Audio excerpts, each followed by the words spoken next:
The week we finally sat down and watched the nanny cam footage all the way through, not because we were worried but because the app kept nagging us to clear the storage. I found out the woman we paid to watch our daughter had spent her afternoons walking our house with her phone out, photographing our rooms. I'm Brett, 34. I run a small remodeling crew around Knoxville, and my wife Lindsay and I did the thing every two-income couple with a new baby does: we hired help. Her name was Paige. Mid-20s, came off a sitter app with a wall of 5-star reviews, references that checked out, CPR certified, the whole thing. She was warm with our daughter, on time, texted us cute little updates with photos of nap time, and for about 6 weeks I would have told you we got lucky. Everybody says that. Everybody says we got lucky, right up until the afternoon they sit down and watch the tape. Lindsay had felt something first, honestly, weeks before I saw a thing. She said the house felt handled when she got home, little stuff not where she'd left it, the mail squared when she leaves it in a heap. Once the video monitor turned a few degrees so it faced our bedroom door instead of the crib. But a baby scrambles your whole sense of normal. You're exhausted, you lose your own keys, you blame yourself.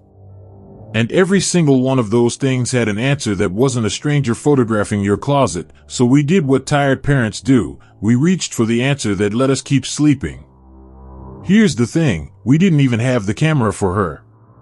We put a little cam in the living room back when the baby was born, one of those cheap ones that talks to your phone, pointed at the play area so we could peek in from work. Paige knew it was there. We told her, it felt only fair, and she'd laughed and waved at it sometimes. Hi Mom, hi Dad. So I was not looking for anything. I was clearing storage on a Sunday, half watching sped up footage of my own living room, when a version of Paige I'd never met walked through the frame. The first wrong thing was small, the way it always is. In the sped up footage, the second the baby went down for her nap, Paige's whole body changed. On the clips she said us she was soft, bouncy, sing-song. But in the real footage, the unedited hours, the moment that baby was asleep she went still and quiet and businesslike, and she stood up, and she left the frame, and she was gone for long stretches, 20 minutes, 30, into the parts of my house that didn't have a camera. Nap time was 2 hours. She was not in the room with my daughter for most of it. I almost let it go. I mean, a sitter wanders the house, gets a snack, does her own thing while the kid sleeps. That's not a crime. But something about how she moved bothered me, that flip from performance to purpose the instant she thought no one was watching, and I did the thing I now can't undo: I watched more. I watched a week of afternoons. And the pattern was always the same. Baby down, mask off, and Paige walking my house. Then, one Tuesday clip, she came back into the living room for something, and she had her phone up in front of her, held out flat, and she was moving it slowly along our bookshelf, along the desk, along the mail on the counter, and I realized with a cold drop in my stomach that she wasn't texting. She was photographing. She was walking my house taking pictures of it, slow and careful, the mail, the calendar on the fridge with our whole month on it, the little tray by the door where I dropped my keys. The scene I can't get out of my head is from a Thursday. She carried the baby monitor, our video monitor, into our bedroom, and she set it on Lindsay's dresser facing the bed, and then she opened the closet, and she stood on her toes and took down the little lockbox from the top shelf where we keep the passports and the birth certificate and the spare cash, and she sat on the end of my bed and she photographed the contents one page at a time, patient, unhurried, a woman doing paperwork, with my daughter asleep in the room next door and the monitor angled so she could watch her while she worked. She put everything back exactly. Squared the box. Fixed the closet. If I hadn't cleared that storage, I would never, ever have known. But the lockbox wasn't even the thing that put me on a ladder at midnight. 2 clips later, a different afternoon, she carried her phone into my daughter's room during the nap and she photographed that too. The crib. The little dresser. She stepped to the window and shot the view of the street, and then the room from the doorway, the angle of it, the way you document a place you were planning to come back to. And in the kitchen footage from that same day, I watched her take my spare key off the hook by the door, the one that just says spare on a paper tag, and press it flat into a little bar of something soft she pulled out of her own pocket, both sides, careful, and wrap it in a napkin and put my key back exactly where it lives. She made a mold of my house key with my daughter asleep 12 feet away. That is the moment I stopped telling myself any of this was about money. I made myself watch the rest of that week of afternoons after that, and it was all the same and it was all worse. She never hurt my daughter, I need to say that. She fed her and changed her and sang the little songs on the clips she sent us. But the instant that baby slept, Paige went to work on my house, room by room, drawer by drawer, a slow patient inventory of everything we owned and everywhere we kept it, and she'd been doing it for 6 weeks. And she was never once in a hurry, because as far as she knew she had all the afternoons in the world. I want to tell you the reveal was that she stole from us, and it would almost be better if that were the whole thing. She did, sort of. Later, we found a credit line opened in Lindsay's name. That's how these things pay off. But the part that broke something in me wasn't the money. It was that she'd photographed the house. All of it. The layout, the locks, the schedule on the fridge that said exactly which nights I work late, the room where my daughter sleeps and which window it is from the street. She'd been in my home for 6 weeks with total access and a baby who couldn't talk, and she'd used it to build a complete file on us, and I will never know who that file was for, or whether it was only ever her, or what the pictures of my daughter's room were part of. We called the police, and I'll keep that part to one line, because a folder of photos and a fraudulent credit line is a report, not a rescue, and they were kind and they took it and not much came of it fast. What I did was change everything. New locks that same night, me on a ladder at 11 at night. New accounts. We found out the Sitter app never actually verified a thing, that the glowing reviews were 3 months old and unverifiable, that Paige may not even have been Paige. And she was gone, of course, blocked, vanished, the whole account deleted the same week like it had never existed. I still have the footage. I've never watched the whole thing and I never will. My daughter is 4 now and safe and doesn't remember any of it, and I've decided that's the mercy in this, that she was too little to know the nice lady who sang to her was, the whole time, an afternoon at a time, quietly learning our house down to the studs. I check anything app vetted now like it's my job, because it turns out a 5-star review is a thing a stranger can wear. But somewhere there is a folder of my rooms and my locks and the exact window my daughter sleeps behind, photographed slow and patient and complete, and I will never get it back and I will never know whose hands it sits in. And that is the thing I stand in my kitchen thinking about on the quiet nights, that a person I can't even name already holds the whole map of us.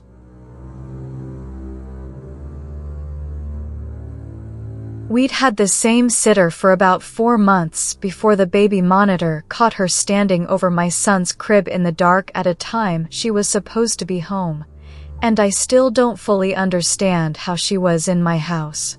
I'm Whitney, 33. I clean teeth for a living in Tampa, and by the time this started our sitter, Sierra, was basically family. That's the part nobody warned you about. For months of her being wonderful, reliable, the kids adored her, and all of that good time doesn't make you safer, it makes you trusting. It takes the alarms and turns them down one click at a time until you can't hear them at all. Sierra had a key. Of course, she had a key. You give the person watching your children a key. There were little things before the night that I only stacked up afterward. My son was 2 and starting to really talk, the way they do, and twice he said Sierra's name at breakfast on mornings she hadn't been over, said she was here. She read me the book, and I laughed it off as a toddler mixing up his days.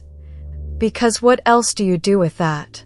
A juice cup in the sink I didn't remember filling. The hallway night light on in the morning when I'm the one who turns it off at night. Every night. Nothing, any of it. A pile of nothing that only became something the night I happened to be awake to see it. The monitor is what saved me, and honestly, I almost didn't have it on.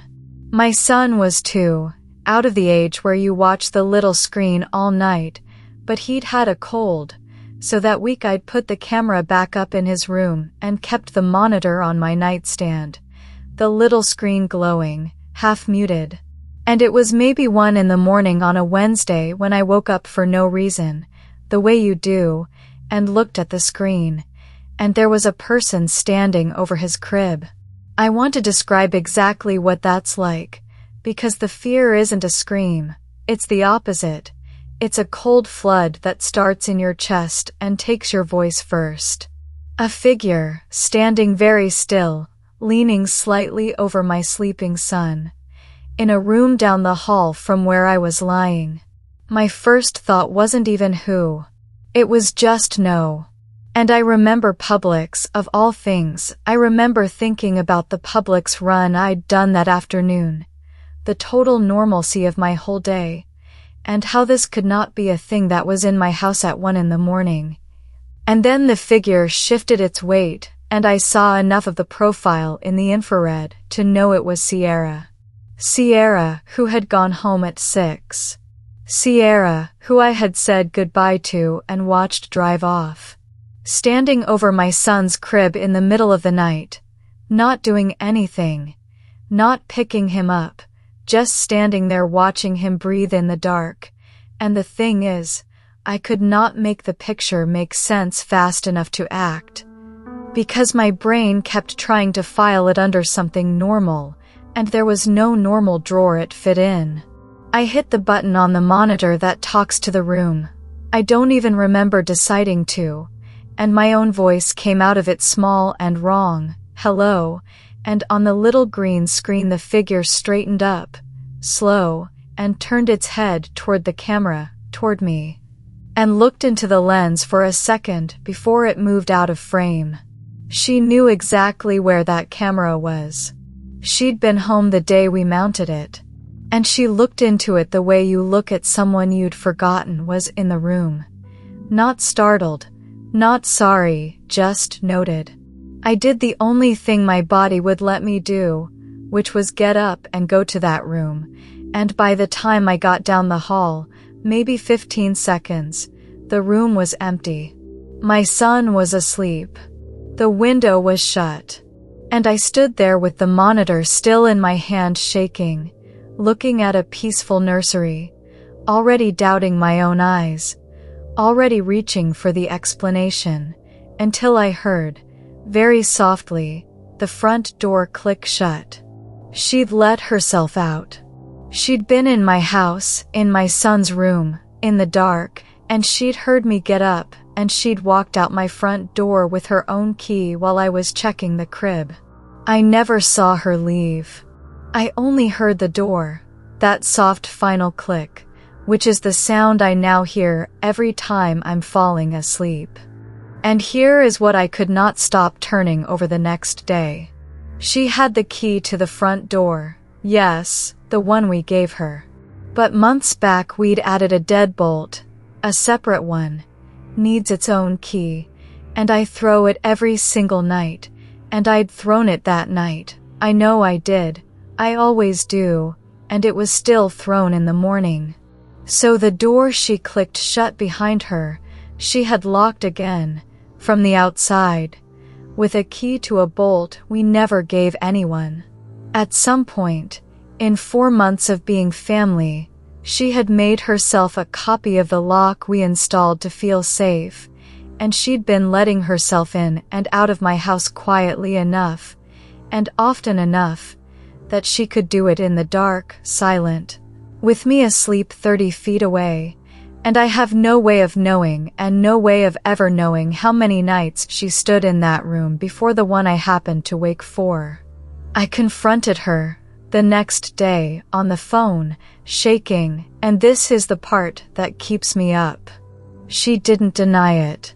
She got quiet, and then she said, in this small flat voice, that she just liked to check on him, that she worried about him at night, that she didn't think it would scare me. Like being in my locked house at 1 in the morning was a thoughtful favor. She had, at some point, decided that her feelings about my child gave her rights to my child, at any hour, in any room, and the 4 wonderful months had just been the runway. I still don't know how many other nights there were before the one the cold and the monitor happened to line up. I don't let myself count. I got the locks changed that morning and I never let her in my house again. And here's where I have to be honest that there's no clean ending, because she didn't do anything a police report can hold. She had a key we gave her. She let herself in. She didn't take him. She didn't hurt him. She stood there. That's not a crime, that's a feeling with a key. They took my statement, and they were gentle, and there was nothing to charge, and she walked away clean. And I was left holding a lock that had never once kept her out. A week after I changed the locks, a onesie of my son's that had gone missing months earlier, one I'd torn the whole laundry room apart looking for, showed up folded on my back step in the morning. Clean. Folded into a neat little square. No note. I never told my husband what I think it meant, that she'd had it the whole time, that she was giving it back, or that she wanted me to know she could still reach my step. I put it in the trash, and I bought the cameras that record to the cloud where a key can't reach them, and I stopped pretending the feeling in that house was nothing. What stays with me isn't a thing she did. It's the stillness of her on that little green screen. How long she'd been standing there before I happened to wake. How comfortable she was in my dark house over my sleeping child, and the fact that on every ordinary night since, the good nights, the safe nights, I get up at least once and walk down the hall and stand in his doorway and make myself look, because I learned that the worst thing isn't the noise that wakes you. It's the quiet you sleep right through. So the new sitter had been with us 3 days when my wife called me at work with a voice I'd never heard her use and said the woman holding our son was not the woman whose references we had checked. And I need you to understand we did everything right. We did everything you're supposed to do, and it almost didn't matter at all. Let me back up. I'm Miles, 38. I manage a logistics operation outside Mesa, and when we needed help with our 6-month-old, we did it by the book. Posted in a big local parents group online, thousands of members, vetted, moderated, the kind of place you trust because everyone in it is a tired parent like you. A woman reached out, lovely messages, photos, a whole history, 3 families as references. I called all 3. I actually called them. They raved. She was punctual and sweet and had a folder of her own paperwork, and she was, honestly, a relief. Her name, she told us, was Reese. The first 2 days were fine. Better than fine. And I've thought a lot about those 2 days since, because now I know what they were. They were her making sure the shape of our life was what she'd been told it was, which nights we worked, when the grandparents came, how alone the house got. The good days weren't luck. They were confirmation. On the second day she asked me, warm, easy, buckling her shoe by the door, whether my wife's mother still came by on Wednesdays. And I hadn't told her that. I was sure I hadn't. But I'd mentioned it once in the parents group, months back, a little sweet complaint about juggling everyone's schedule, and I understood a lot later that she had gone back and read everything I'd ever posted in there. A year of a tired dad narrating his own life to a group he trusted, every offhand detail about my son and my house and my week, and she'd studied it like a case file. She knew his nap window better than his grandmother did. She knew it because I had typed it out in public, proud of my little routine, for anyone wearing the right face to read. The third day, my wife came home early with a migraine, quiet, no warning, and she walked into our own living room and found Reese with our son and a packed bag by the door that wasn't a diaper bag, and a car seat that wasn't ours already installed in a car in our driveway that we didn't recognize. And Reese's face, my wife said, did a thing when the door opened that she will never forget. a fast cold recalculation, the warmth draining out in real time, the babysitter mask coming off in front of her, because my wife was not supposed to be home for 4 more hours. She told me the details and pieces over the next week, because she couldn't get through them all at once. The bag by the door was packed with his things, his diapers and his size, the exact formula we use, a change of his clothes, but also a stuffed rabbit that wasn't his, brand new, tag still on it, the way you'd buy a toy for a nursery somewhere else. The car in the driveway wasn't parked, it was running, at 2 in the afternoon, with a brand new car seat already strapped into the back, and our front door standing open to it. A clean straight line from my son's high chair to that back seat, and Reese in the middle of that line with her keys already in her hand. My wife, in the worst 4 seconds of her life, made herself read the license plate over and over so she couldn't lose it, a string she recited to the police an hour later and still, some nights, says in her sleep. The references were the trick. That's the part that still makes my hands go cold.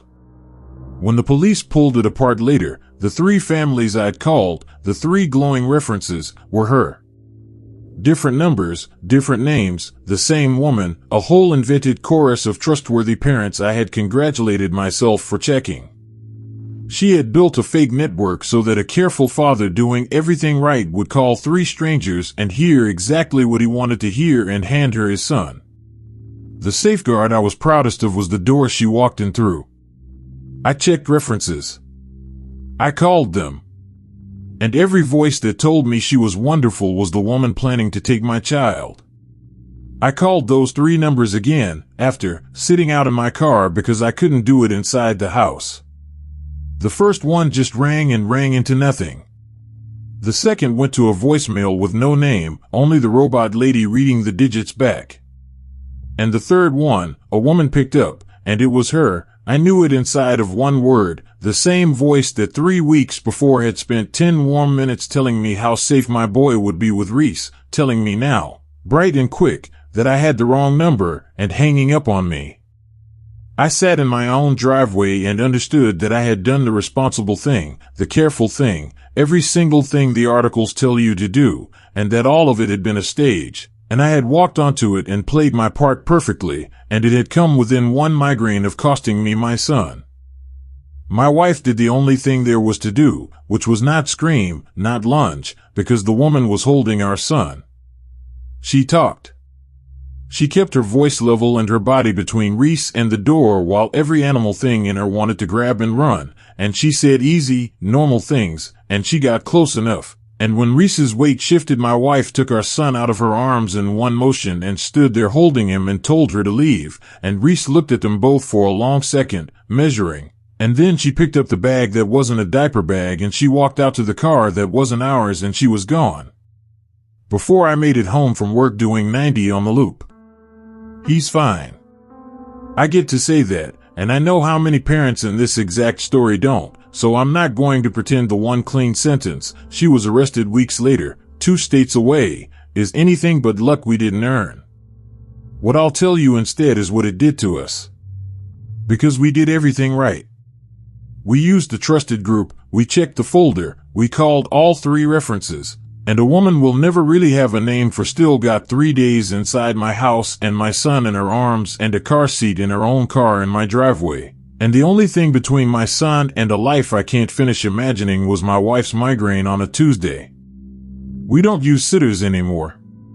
My mother watches him now, and my wife still recites that license plate in her sleep some nights, and some evenings I sit out in the car a minute before I can make myself walk into my own house. Because here's what that Tuesday rewrote in me. The 3 references I called were the safeguard I was proudest of, the careful thing, the responsible thing, the part I'd have pointed to and said, see, we did it right, and every single voice on those calls was her. The diligence wasn't the wall that kept her out. The diligence was the door I walked her in through myself. I did everything the articles tell you to do, every step, in order, proud of it, and I have never once since believed that doing everything right is the same thing as being safe, because I did all of it, and she was already in my driveway with the engine running and a car seat that wasn't ours strapped into the back.